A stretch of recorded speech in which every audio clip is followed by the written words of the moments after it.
آخرین سوال در مورد سود بانکی که اجباری است. من قبلا در این مورد صحبت کردم. شما در یک کشوری هستید، میگه که من حقوق تو رو نمیدم الا که حساب بانکی داشته باشی. در اون کشور هیچ بانک اسلامی وجود نداره. وقتی که میری در بانک حساب باز میکنی، میگه که الا بالله ماهانه انقدر برای تو، مثلا ماهانه $100 برای تو سود میاد. بعضیا رفتن به بانک ها گفتن که ما این رو نمیخوایم. گفته خب مادامی که شما نمیخواید این ورق رو امضا کنید، ما این رو میفرستیم به یک مؤسسه خیریه. این کار جایز نیست. چرا؟ اون مؤسسه خیریه اکثرا در کشورهای غربی مؤسسه‌های صلیبی است. اون $100 شما رو میگیره، انجیل چاپ میکنه، برنامه‌های دینی درست میکنه، در کشورهای اسلامی میرن مردم رو مسیحی میکنن، یهودی مسیحی میکنن و از دین میکشن. این کار جایز نیست.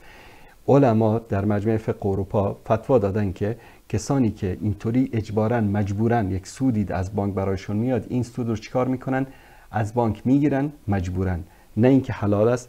برای صدقه، برای زکات و برای فلان و کمک به فقرا و مستمندان نمیدن. جایز نیست.